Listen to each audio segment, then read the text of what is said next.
സ്തോത്രം. Praise Lord. പ്രാർത്ഥനയോടുകൂടി ആയിരിക്കാം. എബ്രായ ലേഖനം 12-ാം അധ്യായമാണല്ലോ കഴിഞ്ഞ 2 ദിവസമായി ചിന്തിച്ചുകൊണ്ടിരിക്കുന്നത്. കഴിഞ്ഞ രാത്രികാലം 3-ാം അധ്യായത്തിൽ നിന്ന് ചില ചിന്തകളാണല്ലോ നമ്മളോട് ദാസൻ ഷെയർ ചെയ്തത്. നിങ്ങളുടെ ഉള്ളിൽ ക്ഷീണിച്ചു മടുക്കാതിരിപ്പാൻ ആമേൻ യേശുവിനെ ധ്യാനിച്ചുകൊള്ളുവിൻ. മാത്രമല്ല പാപത്തോട് പോരാടുന്നതിൽ നിങ്ങൾ പ്രാണത്യാഗത്തോളം എതിർത്ത് നിൽക്കണം. അപ്പോൾ തന്നെ നമുക്ക് അതുകൊണ്ടൊക്കെ ലഭിക്കുന്നതായ അനുഗ്രഹങ്ങൾ, നന്മകൾ ഒക്കെ കഴിഞ്ഞ രാത്രികാലം ദാസൻ നമ്മളോട് ഷെയർ ചെയ്തല്ലോ. ഈ രാത്രികാലവും ദാസനെ ദൈവം ബലപ്പെടുത്തിട്ട് കർത്താവെ ഞങ്ങളോട് സംസാരിക്കണമേ എന്നുള്ള പ്രാർത്ഥനയോടുകൂടെ നമുക്ക് ഏവർക്കുമായിരിക്കാം. കർത്താവിൽ വരെയും സഹായിക്കട്ടെ. സ്തോത്രം. ആമേൻ. Thank you. കർത്താവിന്റെ അതിപരിശുദ്ധമായ നാമം വാഴ്ത്തപ്പെടുമാറാകട്ടെ. കടന്നു വന്നിരിക്കുന്ന എല്ലാ ദൈവമക്കൾക്കും അതുപോലെ തന്നെ ഇതിന് ലീഡർഷിപ്പ് നൽകുന്ന പ്രിയ കർത്താവിന്റെ ദാസനും വേഗമരുന്നവനായ കർത്താവായ യേശു ക്രിസ്തുവിന്റെ ധന്യമുള്ള നാമത്തിൽ സ്നേഹവന്ദനത്തെ അറിയിക്കുന്നു. ദൈവമായ കർത്താവ് നിങ്ങളെ എല്ലാവരെയും ധാരാളം അനുഗ്രഹിക്കുകയും സഹായിക്കുകയും ചെയ്യുമാറാകട്ടെ എന്ന് ഞാൻ പ്രാർത്ഥിക്കുന്നു. പ്രിയമുള്ള ദൈവമക്കളെ, തിരുവചനത്തിനകത്ത് ഏറ്റവും ഇമ്പോർട്ടന്റ് ആയിട്ടുള്ള ഒരു ഭാഗമാണ് നമ്മൾ ഇന്ന് ഇവിടെ ചിന്തിക്കാൻ പോകുന്നത്. ഒരുപാട് റോങ് ഇന്റർപ്രിട്ടേഷൻ കൊടുത്തുകൊണ്ട് മനുഷ്യരെ, ദൈവമക്കളെ ഒരുപാട് നിരുത്സാഹപ്പെടുത്തുന്ന, അല്ലെന്നുണ്ടെങ്കിൽ പ്രയാസപ്പെടുത്തുന്ന, ബുദ്ധിമുട്ടിക്കുന്ന ചില വാക്യങ്ങളാണ് നമ്മൾ ഇന്ന് വായിക്കാൻ പോകുന്നത്. അതിന്റെ സത്യങ്ങളാണ് നമ്മൾ അറിയാനായിട്ട് പോകുന്നത്. എബ്രായ ലേഖനം 12-ാം അധ്യായം അതിന്റെ 5 മുതൽ 11 വരെയുള്ള വാക്യങ്ങൾ വായിച്ചോട്ടെ. മകനെ, കർത്താവിന്റെ ശിക്ഷ നിരസിക്കരുത്. അവൻ ശാസിക്കുമ്പോൾ മുഷികയും അരുത്. കർത്താവ് താൻ സ്നേഹിക്കുന്നവനെ ശിക്ഷിക്കുന്നു. താൻ കൈക്കൊള്ളുന്ന ഏത് മകനെയും തല്ലുന്നു. എന്നിങ്ങനെ മക്കളോടെന്ന പോലെ നിങ്ങളോട് സമ്പാദിക്കുന്ന പ്രബോധനം നിങ്ങൾ മറന്നു കളഞ്ഞുവോ? നിങ്ങൾ ബാലശിക്ഷ സഹിച്ചാൽ ദൈവം മക്കളോടെന്ന പോലെ നിങ്ങളോട് പെരുമാറുന്നു. അപ്പോൾ ശിക്ഷിക്കാത്ത മകൻ എവിടെയുള്ളൂ? എല്ലാവരും പ്രാപിക്കുന്ന ബാലശിക്ഷ കൂടാതിരിക്കുന്നു എങ്കിൽ നിങ്ങൾ മക്കളല്ല, കൗലടയന്മാരത്രേ. നമ്മുടെ ജഡസംബന്ധമായ പിതാക്കന്മാർ നമ്മെ ശിക്ഷിച്ചപ്പോൾ നാം അവരെ വണങ്ങിപ്പോന്നുവല്ലോ. ആത്മാക്കളുടെ പിതാവിന് ഏറ്റവും അധികമായി കീഴടങ്ങി ജീവിക്കേണ്ടതല്ലയോ? അവർ ശിക്ഷിച്ചത് കുറെ കാലവും തങ്ങൾക്ക് ബോധിച്ച പ്രകാരം അത്രേ. അവനോ നാം അവന്റെ വിശുദ്ധി പ്രാപിക്കേണ്ടതിന് നമ്മുടെ ഗുണത്തിനായി തന്നെ ശിക്ഷിക്കുന്നത്. ഏത് ശിക്ഷയും തൽക്കാലം സന്തോഷകരമല്ല, ദുഃഖകരമത്രേ എന്ന് തോന്നും. പിന്നത്തേതിലോ അതിനാൽ അഭ്യാസം വന്നവർക്ക് നീതി എന്ന സമാധാന ഫലം ലഭിക്കും. ഇതിനകത്തിൽ മലയാളത്തിൽ ശിക്ഷ, ശിക്ഷിക്കുന്നു, ശിക്ഷ, ബാലശിക്ഷ, ശിക്ഷിക്കാത്ത, ശിക്ഷിക്കുന്നത്, ശിക്ഷിച്ചപ്പോൾ എന്നൊക്കെയുള്ള പദങ്ങള് എല്ലാം കൂടെ 10 പ്രാവശ്യമുണ്ട്.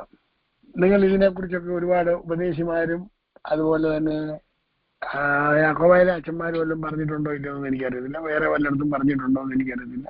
ഉപദേശിമാര് പല പ്രാവശ്യം പറഞ്ഞിട്ടുണ്ട്. ഞാനത് ഇംഗ്ലീഷിലൂടെ വായിക്കുന്നുണ്ട്. നിങ്ങൾക്ക് മനസ്സിലാകണം എന്താണ് എഴുതിയിരിക്കുന്നത്. കർത്താദാസന്റെ ഉള്ളത് ഏത് വേർഷനാണ്? ഏത് വേർഷൻ പറഞ്ഞാലും ഉണ്ട്. ഓക്കെ, NIV എടുത്ത് വായിച്ചാട്ടാ.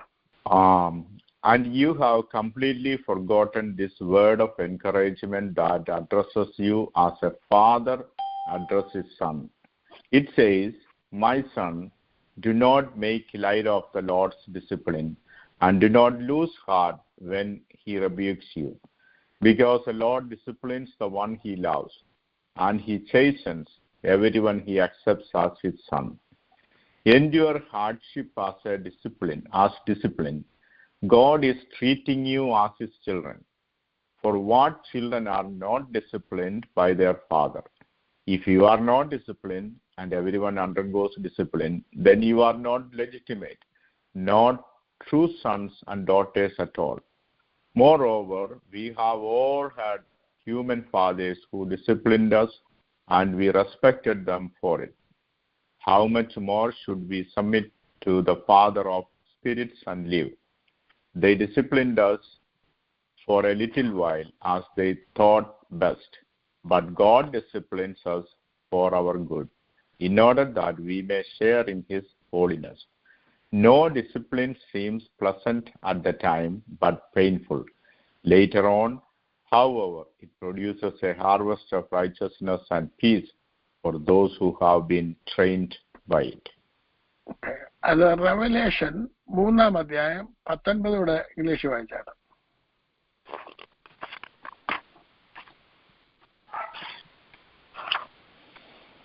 Those whom I love, I rebuke and discipline. So be earnest and repent. Okay. Thank you. 10 പ്രാവശ്യം ഈ എബ്രായ ലേഖനത്തിനകത്ത് ഡിസിപ്ലിൻ എന്നുള്ള വേർഡ് ഉപയോഗിച്ചിട്ടുണ്ട്. ചാസ്റ്റൈസ്മെന്റ് എന്നുള്ളതിന്റെ അർത്ഥം, ചാസ്റ്റൈസ് ചെയ്യുക എന്ന് പറഞ്ഞു കഴിഞ്ഞാൽ അതിന്റെ അർത്ഥം ശിക്ഷിച്ച് നന്നാക്കുക, നന്നാക്കാനായി ശിക്ഷിക്കുക, നിയന്ത്രിക്കുക, തിരുത്തുക, വിമുക്തനാക്കുക, അനുശാസിക്കുക, നന്നാക്കുക എന്നൊക്കെയാണ് അതിന്റെ വ്യാഖ്യാനാർത്ഥം. ഞാൻ ഈ അർത്ഥങ്ങൾ എന്തിനാ നോക്കുന്നതെന്ന് ചോദിച്ചു കഴിഞ്ഞാൽ, റോങ് ഇന്റർപ്രിട്ടേഷൻ പലപ്പോഴും മനുഷ്യരെടുത്ത് മനുഷ്യരെ ഭയപ്പെടുത്താറുണ്ട്. ഇയ്യോബിന്റെ പുസ്തകത്തിനകത്ത് നിങ്ങൾ പ്രത്യേകം ശ്രദ്ധിച്ചോണം. ഇയ്യോബിന്റെ പുസ്തകം 5-ാം അധ്യായം. മനുഷ്യന് എന്താണ് ഈ കുഴപ്പം ഉണ്ടാകുന്നതെന്ന് ചോദിച്ചു കഴിഞ്ഞാൽ, ദൈവത്തെ ഒരു ശിക്ഷിക്കുന്ന ദൈവമായിട്ട് അല്ലെന്നുണ്ടെങ്കിൽ ഒരു ക്രൂര ദൈവമായിട്ട് കൊണ്ട് സ്ഥാപിച്ചു നിർത്തുകയാണ് പലപ്പോഴും മനുഷ്യർ ചെയ്യുന്നത്, ഉപദേശിക്കുന്നവർ ചെയ്യുന്നത്. അതുകൊണ്ടുണ്ടാകുന്ന കുഴപ്പം എന്താണെന്ന് ഞാൻ നിങ്ങളെ ഒന്ന് കാണിച്ചു തരാം. ആദ്യം യോബിന്റെ പുസ്തകം 5-ാം അധ്യായം 17-ാമത്തെ വാക്യം. ദൈവം ശാസിക്കുന്ന മനുഷ്യൻ ഭാഗ്യവാൻ, സർവശക്തന്റെ ശിക്ഷ നീ നിരസിക്കരുത്. അവൻ മുറിവേൽപ്പിക്കുകയും മുറികെട്ടുകയും ചെയ്യുന്നു, അവൻ ചതയ്ക്കുകയും. മതി. ഇത് പറഞ്ഞത് വേറെ ആരുമല്ല, ഇത് പറഞ്ഞേക്കുന്നത് ഏലിഫസാണ്. ഇത് പറഞ്ഞേക്കുന്നത് ഏലിഫസിനെ കുറിച്ച് ഞാനൊക്കെ ഒരുപാട് കാര്യങ്ങൾ പറഞ്ഞിട്ടുണ്ട്. ഏലിഫസിനെ ദൈവം ഖണ്ഡം ചെയ്തതാണ്. ദൈവം അദ്ദേഹത്തെ വഴക്ക് പറഞ്ഞതാണ്. ഇനി നിങ്ങൾ ഇങ്ങനെ ഒന്ന് ചിന്തിക്കുക, നോർമലായിട്ട് സാധാരണ മനുഷ്യരെ പോലെ ഒന്ന് ചിന്തിക്കുക. ആദാം പാപം ചെയ്തു, ആദ്യത്തെ സന്തതിയാണ്. ദൈവം ശിക്ഷിച്ചോ? ദൈവം ശിക്ഷിച്ചോ? ഇല്ല. ആ രണ്ടാമത്തെ സന്തതിയാണ് കയീൻ. കയീൻ പാപം ചെയ്തു, തന്റെ അനുജനായ ഹാബേലിനെ കൊന്നു. ദൈവം ശിക്ഷിച്ചോ? ഇല്ല. ഇല്ല. ഇസ്രായേൽ മക്കളെ ദൈവം ശിക്ഷിച്ചിരുന്നില്ല. ദൈവം ശിക്ഷകനല്ല, എന്ന് ശിക്ഷിക്കുന്നവരല്ല. ദൈവം ഡിസിപ്ലിൻ ചെയ്യുന്നവനാണ് എന്ന് പറഞ്ഞു കഴിഞ്ഞാൽ പറഞ്ഞ് മനസ്സിലാക്കി നേരെയാക്കി എടുക്കാൻ ഉപയോഗിക്കുന്ന വഴികളാണ്. ദൈവം ശിക്ഷിച്ചാൽ നമ്മൾ ആരും ഒരിക്കലും ഇവിടെ കാണത്തില്ല. തെറ്റ് ചെയ്തവനെ ശിക്ഷിക്കണമെന്ന് ആരോടാ പറഞ്ഞത്? ജനത്തോട് തന്നെയാണ് പറഞ്ഞത്. ആണോ അല്ലയോ? നിങ്ങൾ ചിന്തിച്ചു നോക്കുക. മോശയോട് പറഞ്ഞു, ന്യായപ്രമാണ പ്രകാരം ഒരു വിറകെടുത്തവനെ ശിക്ഷിക്കണം, കല്ലെറിഞ്ഞു കൊല്ലണമെന്ന് ആര് പറഞ്ഞു? ദൈവമാണ് ശിക്ഷിച്ചത്. ദൈവത്തിന്റെ പ്രമാണമാണ് ശിക്ഷിക്കാൻ പറഞ്ഞത്. ദൈവത്തിന്റെ പ്രമാണം. ആരാണ് ശിക്ഷിച്ചത്? ദൈവമല്ല ശിക്ഷിച്ചത്. ദൈവത്തിന്റെ പ്രമാണം പറഞ്ഞത് മനുഷ്യനാണ് ശിക്ഷിച്ചത്. ഇത് നോർമലായിട്ട് ചിന്തിക്കാനായിട്ട് സാധിക്കും. ദൈവം ആരെയെങ്കിലും ശിക്ഷിച്ചതായിട്ട് നിങ്ങൾ നേരിട്ട് അനുഭവിച്ച ആരെങ്കിലും ഒന്ന് പറയട്ടെ. ആദാമിനെ ദൈവം ശിക്ഷിച്ചില്ല. ഓക്കെ. ഇനിയും സാത്താനെ ദൈവം ശിക്ഷിച്ചോ? അവനെ ശിക്ഷിച്ചില്ല. അവന് കൊടുത്ത പദവിയിൽ നിന്ന് അവനെ തള്ളി താഴെ ഇട്ടെന്നുള്ളതേ ഉള്ളൂ. അവന് ശിക്ഷ വെച്ചിട്ടുള്ളതേ ഉള്ളൂ. അതിന് സമയം തീരുമാനിച്ചിട്ടുണ്ട്. പാപം ചെയ്യുന്നവർക്കെല്ലാം ശിക്ഷ ദൈവം തീരുമാനം വെച്ചിട്ടുണ്ട്. ന്യായവിധി അത് വിധി വെച്ചിട്ടുണ്ട്. ഇത്രയും കാര്യം മനസ്സിലാക്കാനായിട്ട് വലിയ ബുദ്ധിമുട്ടൊന്നുമില്ല. ഡിസിപ്ലിൻ ചെയ്യുക എന്ന് പറഞ്ഞു കഴിഞ്ഞാൽ ഇനിയും ഞാൻ ആ ഭാഗത്തേക്ക് നിങ്ങളെ തിരിക്കാനായിട്ട് പോകണം. കാരണം നമ്മൾ ഒത്തിരി കാര്യങ്ങൾ ദൈവവചനത്തിന്റെ അർത്ഥങ്ങൾ മനസ്സിലാക്കണം. ദൈവം എങ്ങനെയാണ് ശാസിക്കുന്നത്, നിർത്തുന്നത് എന്നൊക്കെ.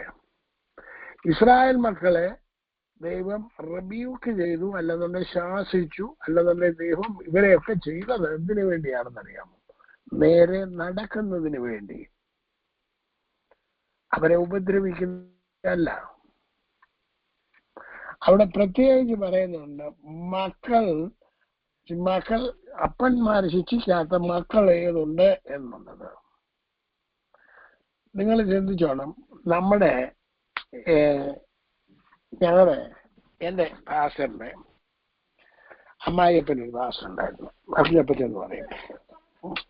അപ്പം അപ്പച്ചന്റെ മകന് ഞങ്ങൾ ചർച്ച പലപ്പോഴും അവിടെ സാക്ഷ്യം പറഞ്ഞിട്ടുണ്ട്. അപ്പച്ചൻ മരത്തെ വെച്ച് കെട്ടിയിട്ടിട്ട് തല്ലുമായിരുന്നു. അങ്ങനെ തല്ലുന്ന ഒരുപാട് അപ്പന്മാരെ നാട്ടിൽ കണ്ടിട്ടുണ്ട്. അവര് സ്നേഹം കൊണ്ടാണ് തല്ലുന്നത് അതോ ദേഷ്യം കൊണ്ടാണ് തല്ലുന്നത്? ആരെങ്കിലും പറഞ്ഞേ? ദേഷ്യം കൊണ്ട് തല്ലുന്നത്, അല്ലാതെ സ്നേഹം കൊണ്ടല്ല തല്ലുന്നത്. സ്നേഹം കൊണ്ട് തല്ലുന്നത് വേറെയാണ്. അത് പെരയ്ക്കകത്ത് ഇരുത്തി അവരോട് ദൈവവചനപ്രകാരം അവർക്ക് നല്ല നാവ് കൊണ്ട് നല്ല അടി കൊടുക്കും. എന്തുകൊണ്ടാണ്? നാവ് എന്ന ചമ്മട്ടി കൊണ്ട് നല്ല അടി കൊടുക്കും. അതാണ് ഡിസിപ്ലിൻ ചെയ്യുക എന്ന് പറയുന്നത്. ഞാന് ഇത് പഠിച്ചപ്പം ഏകദേശം ഒരുപാട് വർഷങ്ങൾക്ക് മുമ്പാണ്. ഞാൻ എൻ്റെ വീട്ടില് ഞങ്ങളെ കുഞ്ഞുങ്ങളുണ്ടായിരുന്ന സമയത്ത് പ്രാർത്ഥിക്കാനിരിക്കുന്നത് ഞാൻ മകളോട് പറഞ്ഞിട്ടുണ്ട്. ടേബിളല്ല, ഊണ് കഴിക്കുന്ന ടേബിളല്ല, ബൈബിൾ നിരത്തി വെച്ചു. ഞങ്ങൾ 4 പേര് വരുന്നു. ഈ പ്രാവശ്യം കുഞ്ഞുങ്ങള് എന്നെ കൊണ്ട് ഇവിടെ ഞങ്ങളെല്ലാം കൂടെ ഒരു 2 ദിവസത്തെ ടൂറാണ്, ചുമ്മാ അത് പോയതാണ്. അവിടെ ഇവിടെയൊക്കെ ഒന്ന് പോയ സമയത്ത് ആദ്യത്തെ ദിവസം പ്രാർത്ഥിക്കാനിരുന്നു. എല്ലാവരും വന്നു, മക്കളും കൊച്ചുമക്കളും എല്ലാം വന്ന് ടേബിളിൽ എല്ലാം ഇരുന്നു. ബൈബിൾ എടുത്തു, എല്ലാവരും വായിച്ചു, അല്പം പ്രാർത്ഥിച്ചു, പാട്ട് പാടി, എല്ലാവരെയും കൊണ്ട് പറയിപ്പിച്ചു. ഇതുകൊണ്ടുണ്ടാകുന്ന ഗുണം എന്താണെന്ന് ചോദിച്ചു കഴിഞ്ഞാൽ, നമ്മൾക്കൊരു ഫാമിലി ടോക്ക് പോലെയാണ്. എന്ന് പറഞ്ഞു കഴിഞ്ഞാൽ അന്യോന്യം റിബ്യൂക്ക് ചെയ്യാനുള്ള സമയത്ത് റിബ്യൂക്ക് ചെയ്യാൻ സാധിക്കും. കർത്താവും അതുപോലെയാണ് ചെയ്തിട്ടുള്ളത്. അവരെ വിളിച്ച്, അവരെ ശാസിച്ച്, അവരെ കാര്യങ്ങൾ കൈകാര്യം ചെയ്തിട്ടുള്ളത്. ഡിസിപ്ലിൻ ചെയ്യുക എന്ന് പറഞ്ഞു കഴിഞ്ഞാൽ ഡിസൈപ്പിൾ ആക്കുക എന്നല്ല. ഇവിടുത്തെ ബൈബിൾ കോളേജുകളിലൊക്കെ പഠിപ്പിക്കുന്നത് ഡിസിപ്ലിൻ പഠിപ്പിക്കുക. ഡിസിപ്ലിൻ അല്ല. ഡിസിപ്ലിൻ പഠിക്കാനായിട്ട് ബൈബിൾ കോളേജിൽ പോകണ്ട, ഇവിടെ പോയാൽ മതി, മിലിറ്ററി പോയാൽ മതി, അല്ലെങ്കിൽ പോലീസിൽ പോയാൽ മതി. അവരൊക്കെ നല്ല ഡിസിപ്ലിൻ പഠിപ്പിക്കും. മിലിറ്ററി ചെന്നാൽ അവർ നല്ല ഡിസിപ്ലിനായിട്ടാണ് പഠിപ്പിക്കുന്നത്. ബ്രിട്ടീഷുകാർ പണ്ട് ഡിസിപ്ലിൻ ഉള്ളവരായിരുന്നു. അവര് പട്ടാളച്ചിട്ടമാതിരി ഡിസിപ്ലിൻ പഠിപ്പിക്കുമായിരുന്നു. ഈ കഴിഞ്ഞ ദിവസം ഞാൻ സിദ്രോത്തിന്റെ അതിനകത്തിൽ ഒരു ആള്, ഒരു പ്രായമുള്ള മനുഷ്യനാണ്. അപ്പൊ അദ്ദേഹം പറയാന്ന്, എന്റെ പിതാവ് ഒരിക്കലും ഐ ലവ് യു എന്ന് പറയുന്ന വാക്ക് ഞാൻ കേട്ടിട്ടേ ഇല്ല. എപ്പോഴും ശാസിക്കുന്ന ഇവിടുത്തുകാരനാണ്. ഭയങ്കര ദേഷ്യമാണ്, എന്നാ ഭയങ്കര സ്നേഹമാണെന്നാ പറയുന്നത്. അപ്പന് വലിയ സ്നേഹമാണെന്നോ, പക്ഷെ തന്നെ എപ്പോഴും ദേഷ്യമാണ്. എന്ത് പറഞ്ഞാലും ശാസിക്കും. പക്ഷെ എന്നെ കൊണ്ട് നല്ല ജയിപ്പിക്കാനാണ് പുള്ളി നോക്കുന്നതൊക്കെ. ഐ ലവ് യു, ഞാൻ നിന്നെ സ്നേഹിക്കുന്നു. അന്നത്തെ കാലത്ത് അങ്ങനൊന്നും പറയത്തില്ലായിരുന്നു എന്നാണ് അദ്ദേഹം പറഞ്ഞത്. എന്ന് പറഞ്ഞു കഴിഞ്ഞാൽ ഏറെ വർഷങ്ങൾക്ക് മുമ്പ് ഇവിടെയും ഐ ലവ് യു ഒന്നും ഇല്ലായിരുന്നു. ഈ സിനിമയ്ക്കകത്തു നിന്നാണ് ഇതൊക്കെ ഇവിടെ വന്നിരുന്നത്. മനുഷ്യർ അന്യോന്യം പറയാനും തുടങ്ങിയത്. ദൈവമക്കളെ, ഞാൻ പറഞ്ഞു വന്നതിന്റെ ചുരുക്കം എന്താണെന്ന് ചോദിച്ചു കഴിഞ്ഞാൽ, ശാസിക്കുക എന്ന് പറയുന്നതും അല്ലെന്നുണ്ടെങ്കിൽ ഡിസിപ്ലിൻ ചെയ്യുക എന്ന് പറയുന്നതും തല്ലുക, പണിഷ്മെന്റ് കൊടുക്കുക എന്നുള്ളതല്ല അതിന്റെ അർത്ഥം. ഇനിയും വേറൊരു കാര്യം കൊണ്ട് നിങ്ങളെ എടുത്ത് കാണിക്കുന്നുണ്ട്, നിങ്ങൾക്ക് മനസ്സിലാകും. യോഹന്നാന്റെ സുവിശേഷം 15-ാം അധ്യായം എടുത്താണ്. യോഹന്നാന്റെ സുവിശേഷം 15-ാം അധ്യായം അതിന്റെ 1-2 വാക്യം ഒന്ന് വായിച്ചേ. ഞാൻ സാക്ഷാൽ മുന്തിരിവള്ളിയും എന്റെ പിതാവ് തോട്ടക്കാരനുമാകുന്നു. എന്നിൽ കായ്ക്കാത്ത കൊമ്പൊക്കെ നീക്കിക്കളയുന്നു. കായ്ക്കുന്നതൊക്കെ അധികം ഫലം കായ്ക്കേണ്ടതിന് ചെത്തി വെടിപ്പാക്കുന്നു. അധികം ഫലം കായ്ക്കേണ്ടതിന് ചെത്തി വെടിപ്പാക്കുന്നു. ചെത്തുമ്പോൾ വേദന ഉണ്ടാകും. പ്രസംഗിക്കുന്നതാണ്. ചെത്തുമ്പോൾ വേദന ഉണ്ടാകും. നിന്നെ ചെത്തിക്കൊണ്ടിരിക്കുകയാണോ? അപ്പോഴത്തേക്ക് കൈ അടിച്ചു ഹല്ലേലൂയ സ്വോത്രം സ്വോത്രം സ്വോത്രം ഹല്ലേലൂയ പറഞ്ഞോണ്ടിരിക്കും. കേട്ടിട്ടുണ്ടോ? കർത്താവ് കുത്തിയിരുന്ന് ചെത്തിക്കൊണ്ടിരിക്കുക നിങ്ങളെ. നല്ല മൂർച്ചയുള്ള കത്തിയും ഉണ്ട്. അതാണോ ഇവിടെ പഠിപ്പിച്ചേക്കുന്നത്? നല്ലൊരു ദിവസം ഒക്ലഹോമയിലെ ഡാളസിലുള്ള ഒരു ദൈവദാസൻ, നിങ്ങളോട് പേര് പറഞ്ഞാൽ നിങ്ങൾക്കെല്ലാം അറിയാം, അതുകൊണ്ട് ഞാൻ പറയുന്നില്ല, എല്ലാവർക്കും അറിയാവുന്ന ദൈവദാസനാണ്. ഇവിടെ വന്നു. അപ്പൊ ഇവിടുത്തെ ഒരു മീറ്റിങ്ങിനാണ് ഈ വാക്യം എടുത്തത്. പറഞ്ഞു, ഞാന് ഇസ്രായേലിൽ പോയി. ഇസ്രായേലിൽ ചെന്ന ഉടനെ ഇസ്രായേലിനോട് ചോദിച്ചു, ഇതെങ്ങനെയാണ് മുന്തിരിവള്ളി ചെത്തുന്നതും വെട്ടുന്നതും ഒക്കെ. നേരം പറഞ്ഞു, 2 തരത്തിലുള്ള കത്തിയുണ്ട്. ഒന്ന് അധികം മൂർച്ചയുള്ളൊരു കത്തിയുണ്ട്, മൂർച്ചയില്ലാത്തൊരു കത്തിയുണ്ട്. അത് ചെത്തി വെടിപ്പാക്കുക എന്ന് പറഞ്ഞു കഴിഞ്ഞാൽ അത് മൂർച്ചയുള്ളൊരു കത്തി കൊണ്ട് ഇങ്ങനെ ഷൂന്നും പറഞ്ഞ് ചെത്തി അങ്ങ് വെടിപ്പാക്കും. നീക്കിക്കളയുന്നത് മൂർച്ചയില്ലാത്ത കത്തി കൊണ്ട് കുടുക്കോ വെട്ടി വെട്ടി മുറിച്ച് കളയും. അങ്ങനെയാണ്. അപ്പം നിങ്ങളെ മനുഷ്യനെ കത്തികൊണ്ട് മുറിച്ചാല് പിന്നെ ഏതെങ്കിലും മനുഷ്യൻ പിന്നെ കാണുമോ? മരമാണ് മനുഷ്യനെ മുറിക്കാൻ. നിങ്ങളെല്ലാം അമേരിക്കയിൽ താമസിക്കുന്നവരെ കൂടുതൽ ആൾക്കാർ, കേരളത്തിൽ നിന്നുള്ളവർ ഉണ്ട്. ഇനി ഞാൻ നിങ്ങളോട് ചോദിക്കട്ടെ, നമ്മൾ പുല്ല് വെട്ടാൻ ഉപയോഗിക്കുന്നത് മരം കൊണ്ട് കത്തി കടാരി കൊണ്ട് വല്ലതും അതോ ലോൺ മൂവർ കൊണ്ടാണോ? ആ ലോൺ മൂവർ ഉപയോഗിച്ച് പുല്ല് വെട്ടുന്ന സമയത്ത് നമ്മളെ മുറ്റത്തിരിക്കുന്ന ചെടി എങ്ങനെ വെട്ടുന്നത്? ലോൺ മൂവർ കൊണ്ടാണോ അതോ കത്രി കൊണ്ടാണോ? വേറെ മിഷൻ കൊണ്ടില്ലയോ? അപ്പൊ ഓരോന്നിനും ഓരോ മിഷനാ. പണ്ട് നമ്മുടെ നാട്ടിലാണെന്നുണ്ടെങ്കിൽ കറുപ്പിച്ചാത്തി എന്ന് പറയുന്ന ഒരു സാധനമേ ഉള്ളായിരുന്നു. അത് ചക്ക മുറിക്കാനും മീൻ വെട്ടാനും ഇറച്ചി അരിയാനും പിന്നെ എന്താണ് സ്ക്രൂ ഡ്രൈവറിനും പിന്നെ സകല പണിക്കും ഉപയോഗിക്കുന്ന ഒറ്റ പിച്ചാത്തിയായിരുന്നു. ഒറ്റ ആയുധം കൊണ്ടാണ് നമ്മുടെ നാട്ടിലെ എല്ലാ കാര്യങ്ങളും ചെയ്തുകൊണ്ടിരുന്നത് പണ്ടൊക്കെ. ഇപ്പൊ എങ്ങനെയാണെന്ന് എനിക്കറിയത്തില്ല. പണ്ട് ഞാൻ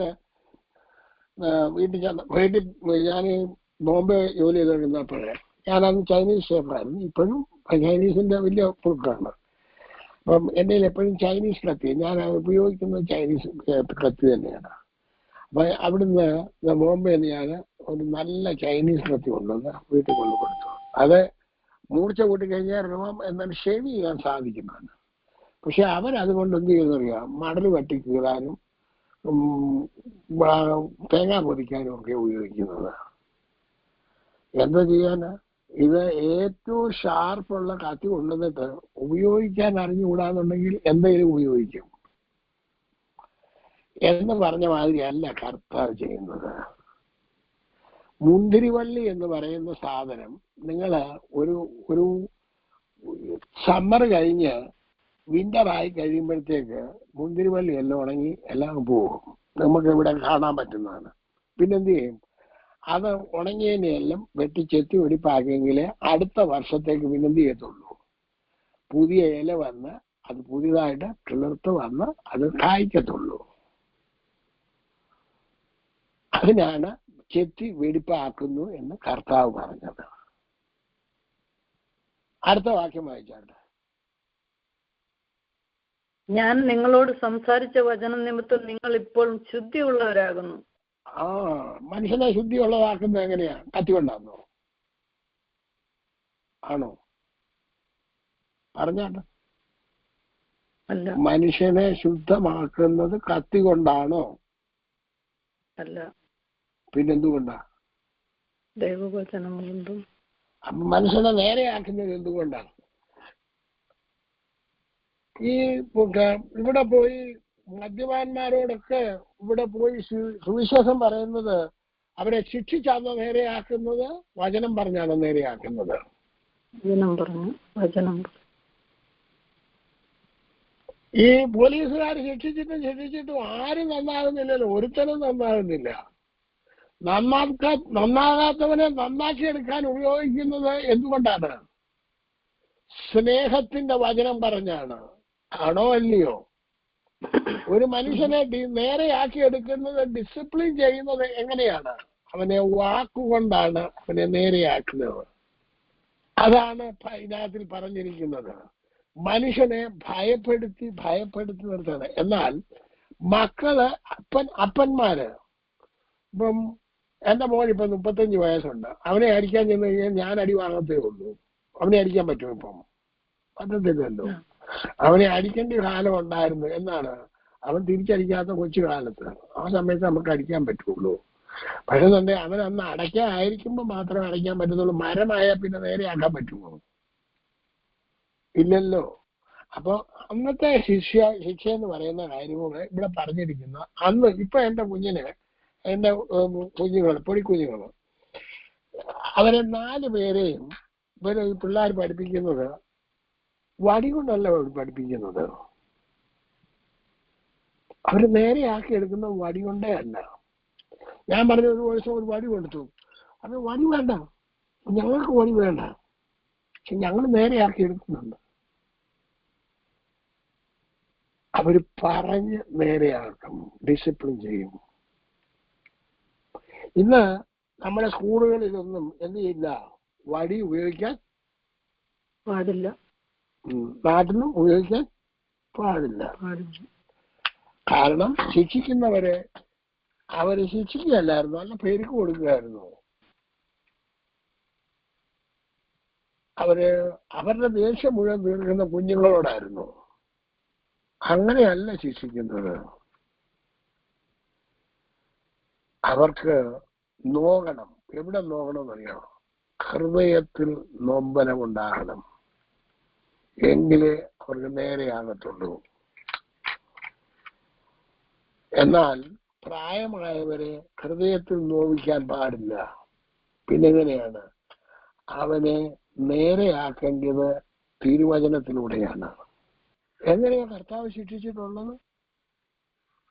കർത്താവ് ശിക്ഷിക്കുന്നു എന്ന് പറയുന്നത് കർത്താവ് കോപിഷ്ഠനായിട്ടുള്ളത് 400-ലധികം പ്രാവശ്യം കർത്താവ് കോപിച്ചു എന്ന് തിരുവചനത്തിനകത്ത് പറഞ്ഞെന്ന് എഴുതിയിട്ടുണ്ടെന്ന് ഒരു ദൈവദാസൻ, ആലസിലുള്ള മൈക്ക് ഹേസ് എന്ന് പറഞ്ഞ ഒരു ദൈവദാസൻ തന്റെ കോപത്തെ കുറിച്ച് പഠിപ്പിച്ചുകൊണ്ട് പറഞ്ഞതാണ്. ഞാൻ എണ്ണി നോക്കിയിട്ടൊന്നുമില്ല. 400 എത്ര പ്രാവശ്യം കർത്താവ് കോപിച്ചു. കർത്താവ് കോപിച്ചപ്പോഴൊക്കെ ഇവരെ ശിക്ഷിച്ചെന്നുണ്ടെങ്കിൽ ഇവരാരെങ്കിലും നിൽക്കുമായിരുന്നോ? അല്ല. കർത്താവ് ശിക്ഷിച്ചപ്പോൾ ഇവരെ വല്ലവരെയും നശിപ്പിച്ചോ? ഒരു പ്രാവശ്യം മോശം പറഞ്ഞു.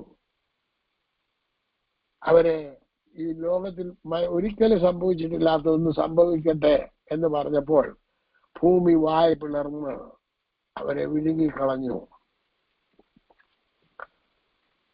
അത് മോശ പറഞ്ഞത് കൊണ്ടാണ് അവിടെ നടത്തിയത്. ദൈവമക്കളെ, അവര് ചെയ്ത തെറ്റിന് നമ്മൾ അന്നത്തെ കാലത്ത് സാത്താൻ എന്ന് പറയുന്ന, അല്ലെന്നുണ്ടെ പിശാച് എന്ന് പറയുന്ന ആള് മറഞ്ഞിരിക്കുകയായിരുന്നു. എന്നാൽ യേശു വന്നപ്പോഴാണ് അവനെ പുറത്തു കൊണ്ടുവന്നത്, അവനെ വെളിച്ചത്ത് കൊണ്ടുവന്നത്. ഇനിയും നമുക്ക് ശിക്ഷയെക്കുറിച്ച് കുറച്ചേറെ കാര്യങ്ങൾ ഈ സദൃശവാക്യത്തിലൂടെ നമുക്കൊന്ന് വായിക്കാം. ഇനി കേട്ടിട്ടില്ലാത്തവർക്ക് വേണ്ടി എന്നെ പല പ്രാവശ്യം നിങ്ങൾ കേട്ടിട്ടുള്ളതിനകത്ത് കേട്ടിട്ടില്ലാത്തതെന്ന് പറയാനായിട്ട് ആരേ ഉള്ളൂ? ഹെപ്സിമ മാത്രമേ ഉള്ളൂ. പിന്നെ മറ്റുള്ളവരെല്ലാം കേട്ടിട്ടുള്ള. എന്നാലും അതൊന്നതിന് വേണ്ടി മാത്രം ഒരു പ്രാവശ്യം കൂടെ യോബിന്റെ പുസ്തകം 1 കർത്താവിനാശം എന്ന് വായിച്ചാട്ട് 5:17 മുതൽ 19 വരെയുള്ള വാക്യം. ദൈവം ശാസിക്കുന്ന മനുഷ്യൻ ഭാഗ്യവാൻ. സർവശക്തന്റെ ശിക്ഷ നീ നിരസിക്കരുത്. അവൻ മുറിവേൽപ്പിക്കുകയും മുറിവ് കെട്ടുകയും ചെയ്യുന്നു. അവൻ ചതയ്ക്കുകയും തൃക്കൈ പൊറുപ്പിക്കുകയും ചെയ്യുന്നു. അടുത്തത് അതിന്റെ 25-ാം അധ്യായത്തിൽ 15-ാം അധ്യായത്തിന്റെ 15-ാമത്തെ വാക്യം വായിച്ചാണ്. അതിന്റെ 1-ാമത്തെ വാക്യം കൂടെ വായിച്ചിട്ട്. അതിന് തേമാന്യനായ എലിഫസ് ഉത്തരം പറഞ്ഞെന്നാൽ, മതിയൊന്നും വേണ്ട, 15-ാമത്തെ വാക്യം. 15. തന്റെ വിശുദ്ധന്മാരിലും അവന് വിശ്വാസമില്ലല്ലോ, സ്വർഗവും തൃക്കണ്ണിന് നിർമ്മലമല്ല. അപ്പം സ്വർഗം സൃഷ്ടിച്ചതാരാ? ദൈവം. എന്നിട്ട് സ്വർഗം തൃക്കണ്ണിന് നിർമ്മലമല്ല. ഇത് എനിക്കറിയാവുന്ന എന്റെ ദേവദാസന്മാര് വീണ്ടും വീണ്ടും വീണ്ടും വീണ്ടും പറയുന്നത് ഞാൻ കേട്ടിട്ടുണ്ട്. ഇനി ഇതിന്റെ 25-ാം അധ്യായത്താണ് 5-ാമത്തെ വാക്യം വായിച്ചാട്ട്. ചന്ദ്രന് പോലും ശോഭയില്ലല്ലോ, നക്ഷത്രങ്ങളും തൃക്കണ്ണിന് ശുദ്ധിയുള്ളവയല്ല. ഓക്കെ, അപ്പൊ ചന്ദ്രന് ശോഭ. ഇതിനകത്ത് ഇപ്പം ഞാൻ 4-5 കാര്യങ്ങളാണ് നിങ്ങളോട് പറഞ്ഞത്. ഒന്ന്, ചന്ദ്രന് ശോഭയില്ല, നക്ഷത്രങ്ങൾ തൃക്കണ്ണിന് ശുദ്ധിയുള്ളവയല്ല, സ്വർഗം നിർമ്മലമല്ല, ദൈവം ശിക്ഷിക്കുന്ന മനുഷ്യൻ ദൈവം ശിക്ഷിക്കുന്നവനാണ്, ദൈവം ചതയ്ക്കുന്നവനാണ്, പൊറപ്പിക്കുന്നവനാണ്. പിന്നെന്തുവായിരുന്നു പറഞ്ഞത്? ദൈവം എന്ത് ചെയ്യുന്നത്? മുറിവ് കെട്ടുകയും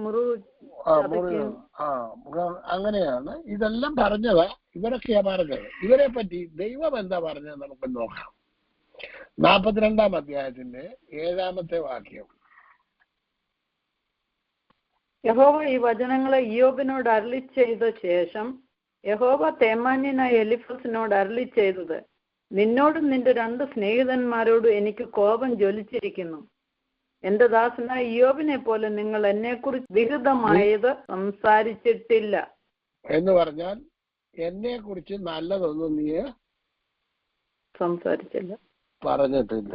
നിങ്ങൾ പറഞ്ഞേ ഇതിനകത്തെല്ലാം ദൈവം ശിക്ഷിക്കുന്നു എന്നല്ല എഴുതിയിരിക്കുന്നത്, ദൈവം ശാസിക്കുന്നു, അല്ലെന്നുണ്ടെങ്കിൽ ഡിസിപ്ലിൻ ചെയ്യുന്നു, നേരെയാകാൻ വേണ്ടി ഡിസിപ്ലിൻ ചെയ്യുന്നു. അതിനെന്തോ നമുക്ക് തന്നേക്കുന്നത്? ദൈവവചനമാ തന്നേക്കുന്നത്. നേരെയാകാൻ വേണ്ടി നമുക്ക് പരിശുദ്ധാത്മാവിനെയാണ് തന്നിരിക്കുന്നത്. എന്താണ് എപ്പോഴാണ് പറയേണ്ടതെന്ന് നമ്മളെ സപ്പോർട്ട് ചെയ്താണ് ദൈവം നിൽക്കുന്നത്. ഞാൻ മുമ്പേ പറഞ്ഞ പോലെ ആദം പാപം ചെയ്തു. ആദ്യത്തെ മനുഷ്യനാണ് ദൈവം സൃഷ്ടിച്ച ആദ്യത്തെ മനുഷ്യൻ. അവൻ പാപം ചെയ്തിട്ടും ദൈവം എന്ത് ചെയ്തില്ല? ശിക്ഷിച്ചില്ല. 2-ാമത്തെ മനുഷ്യനെ ദൈവം ശിക്ഷിക്കുന്നില്ല. അപ്പൊ ദൈവം തുടർമാനമായിട്ട് വരുമ്പോ ശിക്ഷിക്കുകയല്ല, അവരെ നേരെയാക്കാനായിട്ടാണ് ശ്രമിക്കുന്നത്. പാപം നിന്റെ വാതുക്കൽ കിടക്കുന്നു, നീ അതിനെ ജയിക്കണം. ദൈവമക്കളെ, നമ്മളോട് പ്രബോധനം പറഞ്ഞ് നമ്മളെ നേരെ ഡിസിപ്ലിൻ ചെയ്യുന്ന ഒരാളെ ശിക്ഷകനാക്കി നമ്മൾ പറയരുത്. ഇവിടെ പറഞ്ഞ എന്തായിരുന്നു? നിങ്ങൾ എന്നെ കുറിച്ച് വിഹിതമായത് സംസാരിച്ചിട്ടില്ല. 8-ാമത്തെ വാക്യത്തിൽ പറയുന്നു, ആകയാൽ വായിച്ചാട്ട്. ആകയാൽ നിങ്ങൾ 7 കാളയെയും 7 ആട്ടുകൊറ്റനെയും എന്റെ ദാസനായ ഇയ്യോബിന്റെ അടുക്കൽ കൊണ്ടുവന്ന് നിങ്ങൾക്ക് വേണ്ടി ഹോമയാഗം കഴിപ്പീൻ. എന്റെ ദാസനായ ഇയ്യോബ് നിങ്ങൾക്ക് വേണ്ടി പ്രാർത്ഥിക്കും. ഞാൻ അവന്റെ മുഖം ആദരിച്ച് നിങ്ങളുടെ മൂഢതയ്ക്ക് തക്കവണ്ണം നിങ്ങളോട് ചെയ്യാതിരിക്കും. എന്റെ ദാസനായ ഇയ്യോബിനെ പോലെ നിങ്ങൾ എന്നെക്കുറിച്ച് വിഹിതമായത് സംസാരിച്ചിട്ടില്ലല്ലോ. അപ്പം ഇവര് സംസാരിച്ചതിനെ കുറിച്ച് ദൈവം പറയുന്നത് നിങ്ങൾ മൂഢതയാണ് സംസാരിച്ചതെന്നല്ലേ പറഞ്ഞത്? എന്നെ കുറിച്ച് വിഹിതമല്ലാത്തതല്ലേ സംസാരിച്ചത്? അപ്പൊ നമ്മൾ ദൈവത്തെ കുറിച്ച് സംസാരിക്കുന്നത് എങ്ങനെ ആയിരിക്കണം എന്ന് നമ്മൾ ചിന്തിക്കണം. നമ്മൾ ആരെ കുറിച്ച് എന്ത് പറയുന്നതിനെക്കാട്ടിൽ ഇമ്പോർട്ടന്റ് ദൈവത്തെ കുറിച്ച് എന്ത് പറയുന്നത്. ദൈവം നല്ലവൻ, അവൻ നല്ലവനല്ലോ, അവന്റെ ദയ എന്നേക്കുമുള്ളത്. ആ ദൈവം സ്നേഹമാകുന്നു. ആരാകുന്നു? ഇത് എവിടെ എഴുതിയിരിക്കുന്നത്? ദൈവം ശിക്ഷകനാകുന്നു എന്ന്. അന്ന് ട്രാൻസ്ലേറ്റ് ചെയ്തത് തന്നെ ബ്രാഹ്മണ കുടുംബത്തിലുള്ള ചില മലയാള പണ്ഡിതാക്കന്മാരായിരുന്നു. അപ്പൊ അവർക്ക് ഈ ഇന്ത്യയിലെ അല്ലെന്നുള്ള സംസ്കാരം അനുസരിച്ചിട്ട് ദൈവം ശിക്ഷിക്കുന്നവൻ എന്നുള്ള ചിന്തയാണ് അവരുടെ മനസ്സിലുള്ളത്. അതനുസരിച്ചിട്ടാണ് അവർ ട്രാൻസ്ലേറ്റ് ചെയ്യുന്നത്.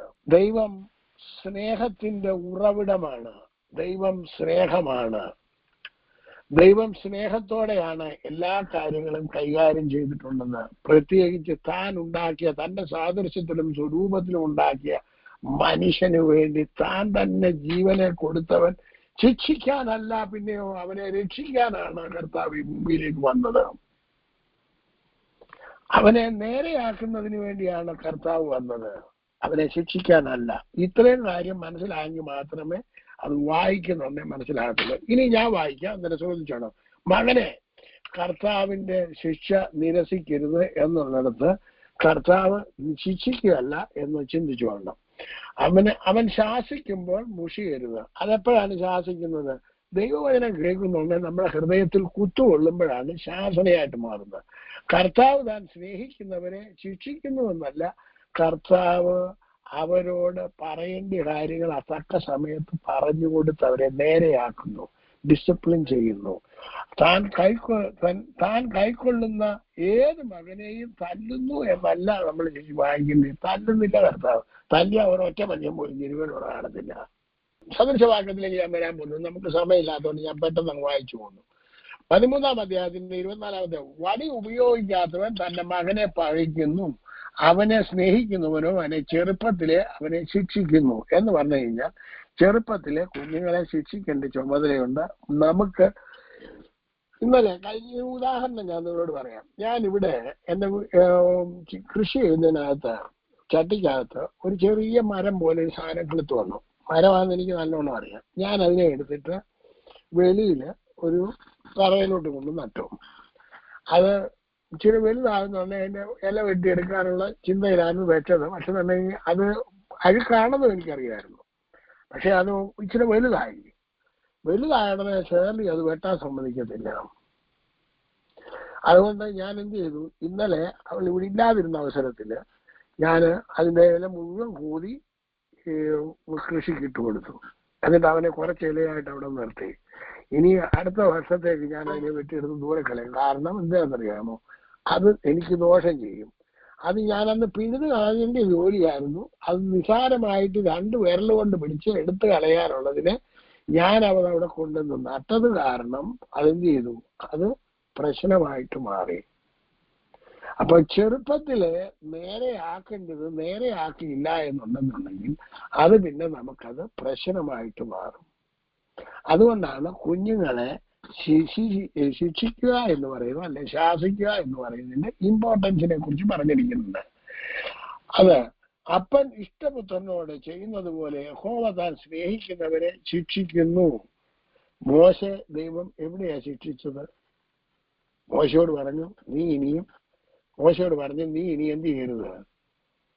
ഇഷ്ടപുത്രനായിരുന്നു. കടക്കത്തില്ല. അതായിരുന്നു ശിക്ഷ.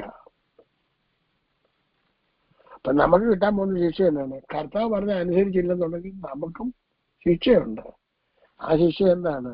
കർത്താവിന്റെ നന്മയിലേക്ക് പ്രവേശിക്കത്തില്ല. അതിനു മുമ്പേ കർത്താവ് നമ്മളോട് പ്രബോധനങ്ങളെല്ലാം പറഞ്ഞിട്ടുണ്ട്. അതാണ് ശിക്ഷ. അത് വരുന്നതിന് മുമ്പേ നമ്മൾ നേരെയാകേണ്ടതൊക്കെ നേരെയാക്കേണ്ട ചുമതല നമുക്കുണ്ട്. ഇനിയും 19-18, പ്രത്യാശ ഉള്ളിടത്തോളം മകനെ ശാസിക്കുക, എങ്കിലും കൊല്ലുവാൻ തക്കവണ്ണം ഭാവിക്കരുത്. മക്കളെ തല്ലുന്നത് സൂക്ഷിച്ചു തല്ലണം. അടിക്കണം, അടിക്കേണ്ടിടത്ത് അടിക്കണം, അടിക്കേണ്ടാത്തത് അടിക്കരുത്. അതുപോലെ തന്നെ 22-15 പറയുന്നു, ബാലന്റെ ഹൃദയത്തെ പോഷത്വം പറ്റിയിരിക്കുന്നു, ശിക്ഷയ്ക്കുള്ള വടി അവനിൽ നിന്ന് അകറ്റിക്കളയും. കുഞ്ഞുങ്ങളുടെ ഹൃദയത്തിൽ പോഷത്വം പറ്റിയിരിക്കുന്നത്, കുഞ്ഞുങ്ങൾ ചോദിക്കുന്നതെല്ലാം ഇട്ടുകൊടുക്കരുത്. നോ പറയാൻ പഠിക്കണം. 23-13-14 ബാലശിക്ഷ കൊടുക്കാതിരിക്കരുത്. വടികൊണ്ട് അടിച്ചാൽ അവൻ ചത്തുപോകുകയില്ല. വടികൊണ്ട് അവനെ അടിക്കുന്നതിനാൽ നീ അവനെ പ്രാണനിൽ നിന്ന് പാതാളത്തിൽ നിന്നും വിടുവിക്കും. അത് മനുഷ്യന്റെ കാര്യമാണ് പറയുന്നത്, കുഞ്ഞുങ്ങളുടെ കാര്യമാണ് പറയുന്നത്, ദൈവത്തിന്റെ കാര്യമല്ല പറയുന്നത്. അത് ദൈവത്തിന്റെ കാര്യമായിട്ട് എടുത്തുപയോഗിക്കുമ്പോഴാണ് പ്രശ്നമുള്ളത്. നമ്മളോട് പറയുന്ന കാര്യങ്ങളാണ്, മനുഷ്യരോട് പറയുന്ന കാര്യങ്ങളാണ്. ദൈവം അതുപോലെ ചെയ്യുന്നില്ല. ചെയ്യുന്നെങ്കിൽ ആരെങ്കിലും എന്നോട് പറയട്ടെ, ദൈവം ഇന്നവർ ഇന്നാരെ ശിക്ഷിച്ചു എന്ന് പറയട്ടെ. ദൈവം സോദോം ഗോമോറായെ ശിക്ഷിച്ചു. അത് ശിക്ഷിക്കുന്നതിന് മുമ്പ് എന്തായിരുന്നു പറഞ്ഞത്? എന്റെ അടുക്കൽ വന്നതിനോത്തോളം അവർ ചെയ്തിട്ടുണ്ടോ എന്ന് ഞാൻ ചെന്ന് നോക്കട്ടെ. ചിലരായിരിക്കും ഞാൻ പറയുന്നുണ്ട് കർത്താവ് അവരെന്താ ശിക്ഷിക്കാത്തത്. കർത്താവിനോട് മരിച്ചവര് ആത്മാക്കൾ എന്ന് പറഞ്ഞു, ഞങ്ങളോട് പ്രതികാരം ചെയ്യുന്നത് എത്രത്തോളം നീ പ്രതികാരം ചെയ്യാതിരിക്കുന്നു. അപ്പൊ പറഞ്ഞ അല്പകാലം കൂടെ നിങ്ങള് സ്വസ്ഥമായിട്ടിരിക്കാം, അനേകര് മരിച്ചു വരാറുണ്ട്, നിങ്ങളെപ്പോലെ മരണം ആസ്വദിക്കേണ്ടതുണ്ട്, അവർ വരുമ്പോഴും നിങ്ങളെന്ത് ചെയ്യണം? സ്വസ്ഥമായിട്ടിരിക്കുക എന്ന് പറഞ്ഞു. ആ ദൈവത്തെയാണ് സ്നേഹിക്കുന്നത്. നമ്മുടെ ദൈവം സ്നേഹത്തിന്റെ ഉറവിടമാണ്. അതുകൊണ്ട് ശിക്ഷ എന്നുള്ള വേടല്ല, ഡിസിപ്ലിൻ എന്നുള്ള വേടാണ് അവിടെ ഉത്തമമായിട്ടിരിക്കുന്നത്. അതുകൊണ്ട് ഈ വാക്യങ്ങളാൽ ദൈവം നിങ്ങളെ എല്ലാവരെയും സഹായിക്കട്ടെ എന്ന് പറഞ്ഞുകൊണ്ട് എന്റെ വാക്കുകളെ അവസാനിപ്പിക്കുന്നു. ദൈവത്തിന്റെ കൃപ നിങ്ങളോട് എല്ലാവരോടും കൂടെ ഇരിക്കുമാറാകട്ടെ. സ്തോത്രം. Praise the Lord. രാത്രികാലവും നമ്മളെ നല്ല ബലപ്പെടുത്തിയല്ലോ. ആമേൻ. കേട്ട വചനത്തിനായിട്ട് ദൈവത്തെ സ്തുതിച്ച് സ്തോത്രം ചെയ്തുകൊണ്ട് പ്രാർത്ഥനയോടുകൂടി വീണ്ടും നമുക്കായിരിക്കാം. ആമേൻ. പലപ്പോഴും സംശയം ജനിപ്പിക്കുന്ന ചില പദങ്ങളാണ്. എന്നാലും നമ്മൾ ചിന്തിക്കണം. ആ കോണ്ടെക്സ്റ്റ് നമ്മൾ കഴിഞ്ഞ ദിവസങ്ങൾ ചിന്തിച്ചല്ലോ. 12-ാം അധ്യായം 1 മുതൽ 4 വരെ നമ്മുടെ മുന്നിൽ ഒരു ഓട്ടം വെച്ചിരിക്കുകയാണ്. നമ്മൾ ആരും നശിച്ചു പോകുവാൻ കർത്താവ് ആഗ്രഹിക്കുന്നില്ലല്ലോ. ആ കർത്താവ് നമ്മുടെ ലക്ഷ്യസ്ഥാനത്ത് എത്താതിരിക്കാൻ അല്ലെങ്കിൽ ഒരു ലോകപരമായിട്ട് ഒരു കുഞ്ഞിനെ കുറിച്ച് അതിന്റെ പേരൻസ് എന്തുമാത്രം ആഗ്രഹമുണ്ടോ, അവൻ ഏത് നിലയിൽ ചെന്നെത്താൻ ആഗ്രഹിക്കുന്നു എന്ന് പറഞ്ഞ പോലെ നമ്മൾ ചെന്നെത്തേണ്ട സ്ഥാനത്ത് ചെന്നെത്തണം. അതിനുവേണ്ടി ആമേൻ അതിന് തടസ്സമായിട്ടുള്ളതിനെയൊക്കെ മാറ്റി നമ്മളെ നേർവഴിക്ക് നടത്തുക എന്നുള്ളതാണല്ലോ. അതാണല്ലോ വചനത്തിൽ കൂടെ നമ്മളെ ഉപദേശിച്ച് നടത്തുക. അതാണ് കർത്താവിന്റെ ശിക്ഷ എന്ന് പറയുന്നത്. ഇസ്രായേൽ മക്കളോട് കർത്താവ് നമുക്കറിയാം പുറന്മാരും സംസാരിക്കുന്നുണ്ട്, എന്നാൽ അവർ കേൾക്കുന്നില്ല. അവർക്ക് എന്ത് സംഭവിച്ചു? ആ വാഗ്ദത്ത ദേശത്തെത്താൻ സാധിച്ചില്ലല്ലോ.